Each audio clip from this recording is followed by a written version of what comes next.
video man arikupinda mumageto vabuditsa mazinyaya ari lit 2 mabebi amutarisa pakona hanzi nyaya dzake dzese ihit 3 maguys amuona paapfuura hanzi skyrocket ndewe mafresh 4 haizi pressure my G zvobuda chero patv zvinotangira mugeto hakuna kumwe kunotangira madhiri zvinotangira mugeto kana slang kana fame kana mangoma anotangira mugeto hakuna kumwe kunotangira madhiri zvinotangira mugeto metaphors wordplay ndokubasa kwedu saka maartist ese abapo Enzo Aisha hitmaker that one ima boss hit after hit saka maartist ese ndotosimbisa kuti the Dr. Freeman man good artist hard working saka Lalo munhu munonotara rafu but ndiku appreciate futi vanhu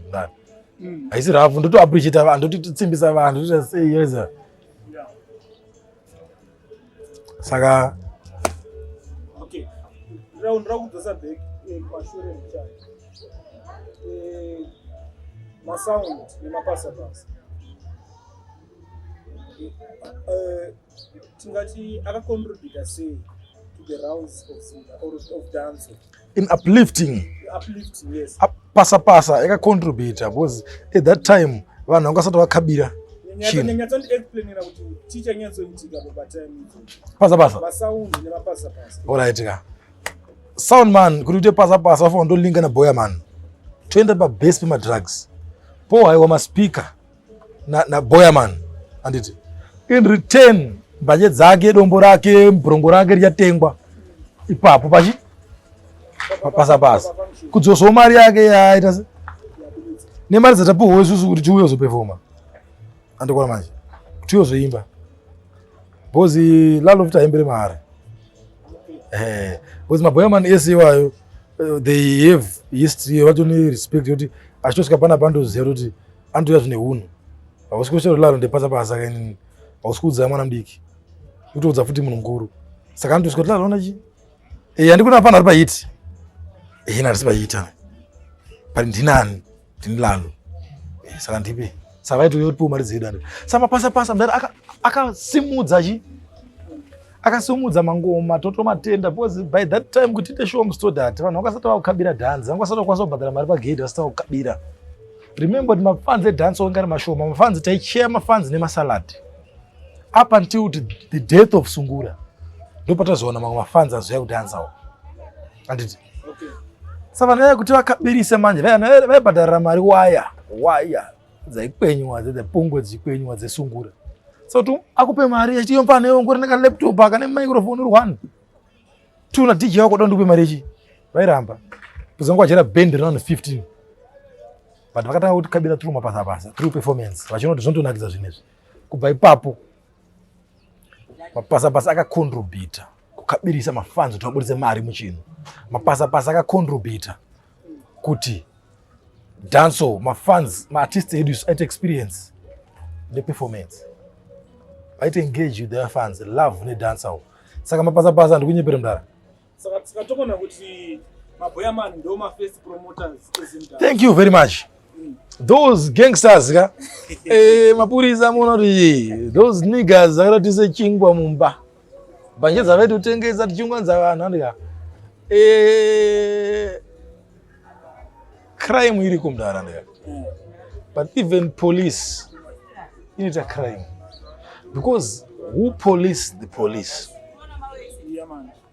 women kana pasina munhu anoita police the police haundizo futi crime because havana mapolisi anovapolisa andoenda saka crime yaitwa nevakomana vatengesa mbanje dzavo yakabatsira kuti nhasi muzoti uyu ndisekalaz uyu ndikiller uyu ndikina uyu ndisilent killer uyu so on and so on it's soldier love mandika kusvika palevel rekuti heroic status yakapuwa chalove unozere kuti status yaya Jalove was patriotic. Why? Ana boya man waitamba naye ainzi Changara. Kuti diva mzoja. Kalisa idi mzaya. Changara is into politics. Ndo yunzi pangano. ZANU-PF.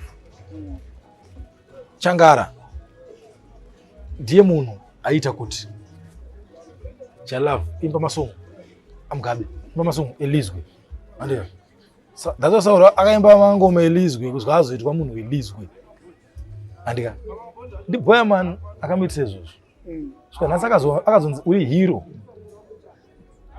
andoona kwazvabva zvabva nekucrime scene but zina zvazvelizwe zvatozvelizwe mndara dzakaona zvinhu zvakawanda zvatonhotoita isusu andika zvapa ezvinezvi mndara ndine program yandida kuti ndiite inini andika yelizwe.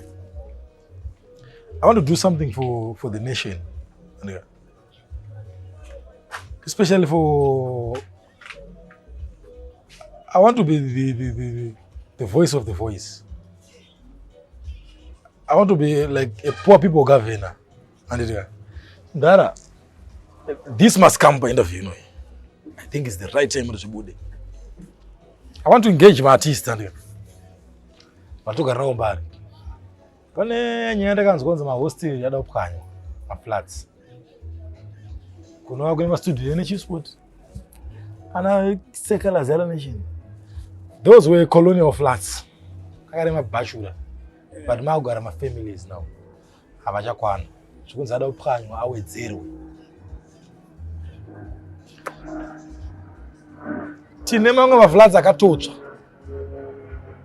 And almost 5 years ada renovation. Asati renovate. Tozotanga nekupkanya rakatonaka. Rotogara vanhu. Rozomira. Isina rimwe rakatsva rikuchairwa mapaipi nependi nemamwe mabhimu mapuranga kuti riri renovate. Vanhu vadzokere mumba, vanhu vanogara mumasquat. Saka isu sema-artist andika, we need to kuti tibatane tionesane one boys. Isu tisana nevoice. Tisonzwikwa president isu. Hakuna mwe munhu anonzwikwa president kunze kuti we are influential. Dara. Pane city council yedu isembare mwe. Iri kuti size. Andizvo. Size up. Ona dzimba dzinozi. Patinogara dzinozi. Mbari muno. Atina ma home ownership. Tikuti tikaanza rent to die. But nemareta visa mdaraka. Mbari is the biggest ghetto. A rent to buy yakatokwana kudara. The renting has to die. And which is bad in that. Sekutorwa ukaitwa maprazi andika nemakambani nebato parikawena nyika chisa chemurungu chakatorwa same nedzimba idzi dzakavakwa nevarungu dza Smith tofana kudzitora from Smith todzipa chi vanhu isusu maprazi akatorwa akapuwa vanhu makambani akapuwa vanhu migodi akapuwa vanhu kosaiko dzimba idzi kunzi macolonial houses achita kakolonizwa nadzo city council ino everyday chiti tapwanya ichi musona akapwanya matakshop evanhu panoraramira vanhu studio yakila tira ino yakapwanya studio artist munogadzirwa music pasina chakaipa chiri chaitwa but yakapwanywa kuti property is no more ngomdara it's no more but yo but ngomdara tiri artist tine voice rekutaura tikumbiro chinhu wani mdara. If the MP or the councillor vakasasumudza musoro dauti sekalers and dauti is politically minded dauti aite MP aite councillor kumagaba undara let him be the councillor we area iyoyo anditi then isusu wafuti kunoko majubeki toto wafuti chi councillor kunokanda zvangotira zvoti mukitire societies artist andika ndozvada utiite mdara sema artist tifana timirire society yedu kuti right now tikati yala iwewe wakansela magaba andika yala anogara nemageto youths anoziya zvindamichi mageto youths ana mabasa mageto youths akura madrugs ngati register iso ngati dai so munhu akaenda kubasa mudhare waisenza uchibata ora cheofurota train yechibageu anosukira ira mutorire andaite ndozvatoda tiite mdara sai ndikukumbirisa kuti artist ngatibatane yarika. We need city council to hand over these houses to us. Ungabdara. Sezakaita NRZ yakapa maworkers ayo dzimba. Ungabdara. Tisakadasara mudati chiri under colonial rule. Yekuti dzimba idzi dziri dzekanzuro yaSmith nanhasi dziri dzekanzuro. Zvekuti vakaida kupwanya maflats, zvekuti Chewsport inopwanya katodona. Because ndo macolonial flats adotangwa nawo pwanya. Mai manje nakatopwanya. Asi mafaniza. It's the death of dancehall again, because Chewsport centralizes dancehall. Ando pa central, ando deportage. Saka apa zvandikutaura zvikulinka fune dancehall. Ndara. It is just where the voice. Unonzwa munhu ane 34 years pakanzura achiti dzimba dzedu idzi kakarwa Dasco 3 White.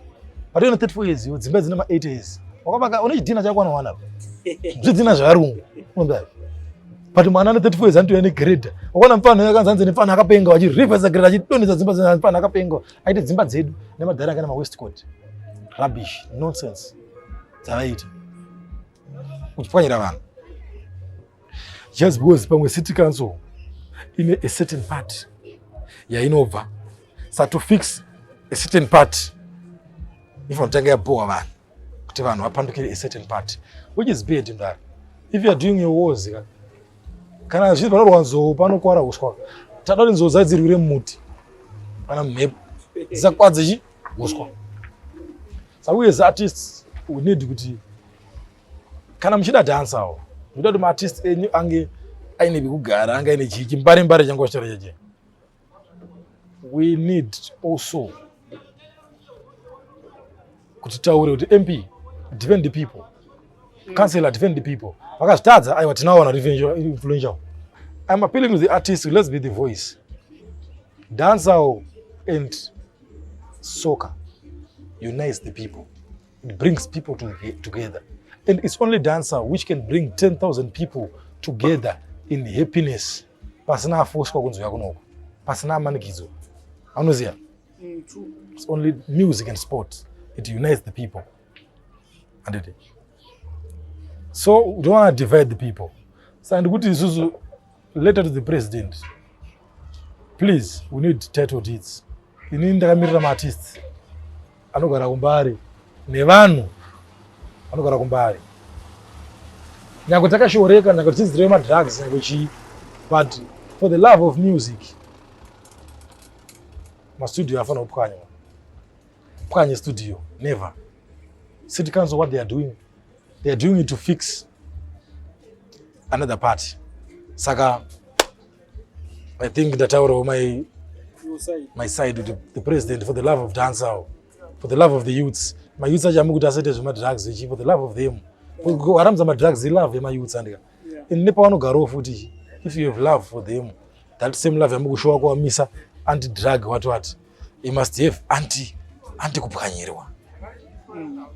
We need our title deeds. We don't want sabotage from City Council.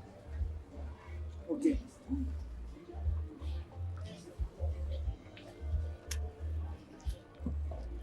Ndichimirira vanhu ndiri to the dancehall side. Is a dancehall artist. It's part of dancehall. Live it in society. Society. And ma-teachings akautira Lalo yo unere masong ane message anoticha vanhu aya. Andikangoticheka kuti ndisikapindire futi muma-affairs ari kuaffecta vanhu. Haungaimbire munhu apwanyirwa iwewe. Oimbira munhu ari panze iwewe. Azviiteka. Okay. So what is the way forward for us, Lalo, and dancehall in general? The way forward for us now. Musa nyanyeda kuita hunhu mudancehall. Ndochino wanhu hunhu unouraya dance. Kuchaya munhu anouya achiti ini ndonzi pastor ningi. Ndoda kukusaina. Usaimbe zvakadai so. Chidai so. Chiritaya music. Ndakupa language yakadai so yekuimba, ndakunyorera dance haina hunhu ndara. Musade kuita hunhu mudance. Hunhu unoitwa kumba yeresai zvinhu zvinoyera. Ndara. Yeresai zvinhu zvinoyera, zvisingayera zviyere. Mudance hamuna hunhu.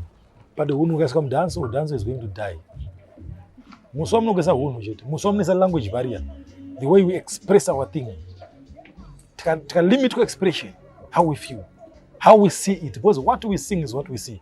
Lalo Mdara sing about sex, but I don't preach it.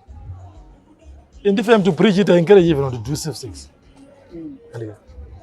But Lalo akatika mna kuti aimba zve sex zvinonzi zvinonyatsira, but mimi kuzviita amunyadzisiri, azvinyatsiri, amunyari kuzviita. Saka as long as you put dancehall, makaza hunu mu dancehall, mauraya dance, and there's no future for dancehall. And as things are standing right now, COVID yauraya dance, nekuti zvetu redu ndatambo kutaurira kuti radio yanga michauraya ingone kuridza dance, but dance richiri patop here than zvanga riri before COVID.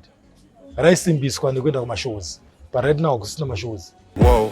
Zimdancehall stories, ikuratidza ma true stories, but wakadhisa chikwata muvengi wangu, you go die broke. Zvinotangira mughetto, hakuna kumwe kunotangira madhiri, zvinotangira mughetto. Kana slang, kana fame, kana mangoma anotangira mughetto. Hakuna kumwe kunotangira madhiri, zvinotangira mughetto. Kana slang, kana fame, kana mangoma. One video man arikupinda mumaghetto vabuditsa mazinyaya ari lit. 2 mababy amutarisa pakona hanzi nyaya dzake dzese ihit. 3 maguys amuona paapfuura hanzi skyrocket ndewe mafresh. 4 haizi pressure my G zvobuda chero patv zvinotangira mughetto.